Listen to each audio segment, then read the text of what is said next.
Hey guys, this is Neil. Welcome back to my channel. It's getting close to Christmas, so I decided to make a bunch of Christmas cards, and this is my second one. I'm also working on 3 super simple ones that I will compile into one video that I will post later on. I'm going to be painting the Christmas bubbles. Of course, you may design anything you want from this. You can also change the shapes, but since I didn't want to make anything too complicated, so it's easy to follow, I decided to just stick with the round ones. For the top bubble, I'm just going to paint it one color. I decided to use a mixture of Prussian blue and ultramarine blue, but of course you may even change it to other colors, say like pink, and it would also look really nice. Before painting the rest of this, I'm going to just show you some drawings, so hopefully you'll be able to visualize the roundness of the shape better.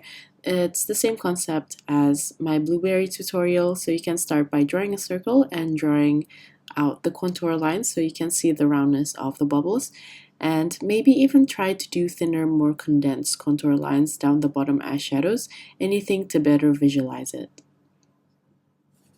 So for the first one, we're just going to do very easy flowers or plants. So firstly, you want to draw out the circle first, and then follow it up with the stems. The stems are basically just a straight line, so it will follow the contour lines of the bubble that we've just previously drawn. Drawing the stem first will also help you create the roundness in an instant. To draw the flowers, all you need to do is draw a long line for the stem and then a bunch of short lines bunched together on top, forming a rough round shape, and then finishing it off, we are going to draw leaves, which are just these stretched eye shapes. For this bubble, I'm going to be using a small brush so it's easier to make the thin lines. I'm using my Winsor & Newton size 0 brush for this part of the painting, and I mixed cerulean blue into the previous color that we've used, which is a mixture of the Prussian blue and the ultramarine blue.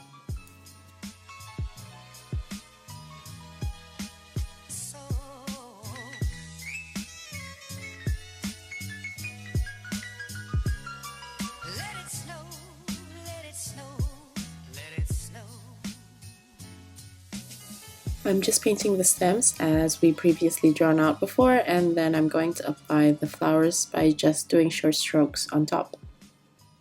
All you need to do is repeat the steps. I'm also going to use a lighter consistency later on and a thicker one for some depth, but make sure that the previous layer is completely dry before making new ones.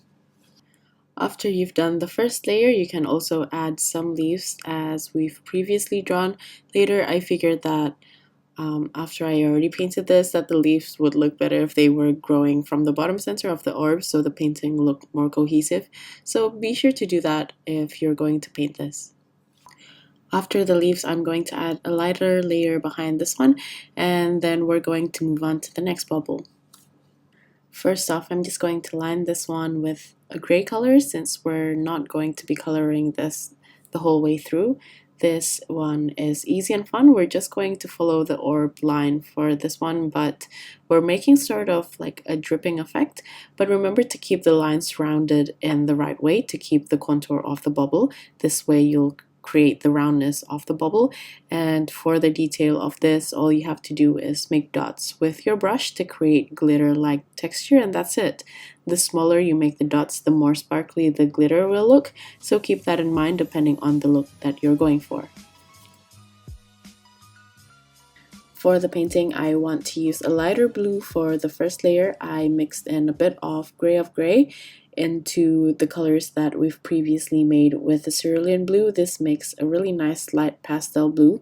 And then we're going to use a mixture of cerulean blue, Prussian blue, and ultramarine blue without the gray to make the next layer, which is a darker one or the mid-tone.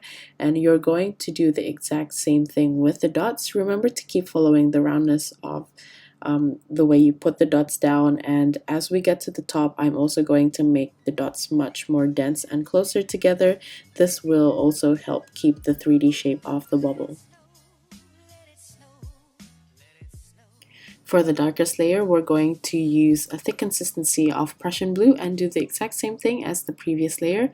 And then for the final one, we're going to top it all off with really thick white gouache, and I'm using the paint as is without any water, so the white really shows up on top of the dark blue.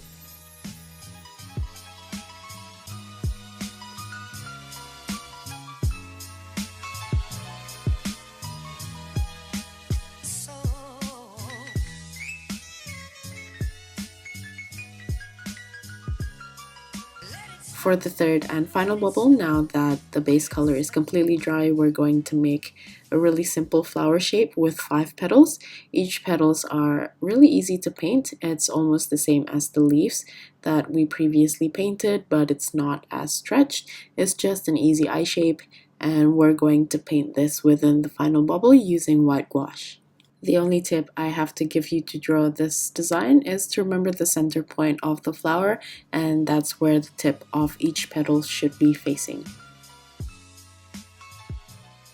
This time we're going to add a little bit of water into the white gouache so it isn't fully opaque.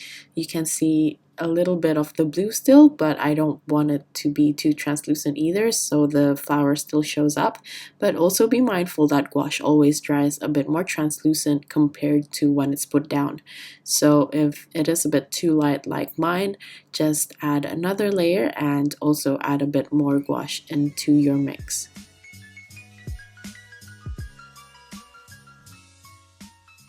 I'm going to finish off by adding some dots in the middle of the petals. I'm also going to add a bit of the glittery texture that we did before, but this time just with the white gouache on top of this bubble. And last but not least, I also added some lines in the middle or the center of the flower to add a bit of fiber to the petals. At this point, you can take a look at all of the designs and see what you want to add in any of them. Like for instance, I think the flowers with the long stem looks a bit too one-dimensional, so I added a darker layer using a thick consistency of the Prussian blue, so there is more contrast in the design.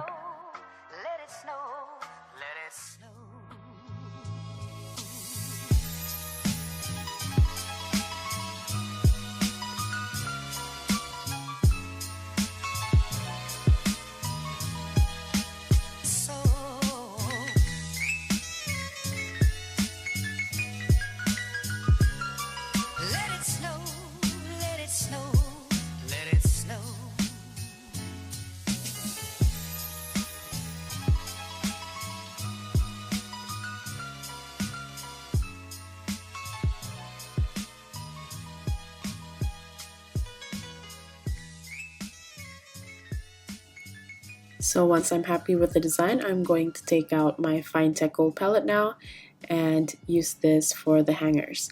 If you have the same brand as me, you'll know that this takes a while to activate, so make sure that you've completely softened the palette before taking some paint to create a nice opaque gold color. And then I'm just going to color the hangers and also line the gold strings to give a nice sparkly accent to the painting.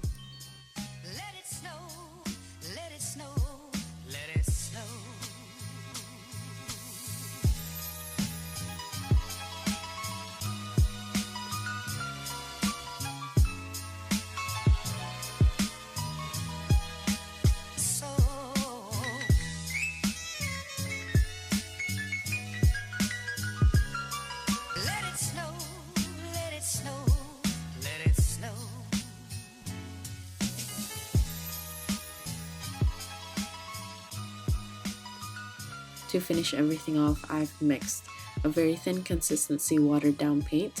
I just used whatever I have left on my palette from the blues that we previously mixed, and then I load my brush so it's completely dripping wet. Then I flick the brush against my finger to create some droplets. I still use my small brush because I don't want to accidentally get giant drips, but you can also adjust this to your liking. But for me personally, I like to add on the larger drips and the dots manually with my brush anyway, so I have more control.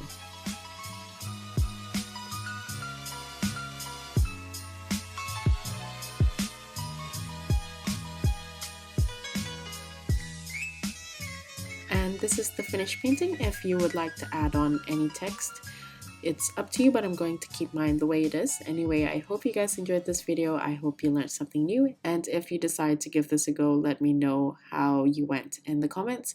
And you can also tag me on Instagram if you would like to show me at IG_nyanyani so I can take a look at your paintings. Have a good day or night, and I'll see you at the next one. Bye!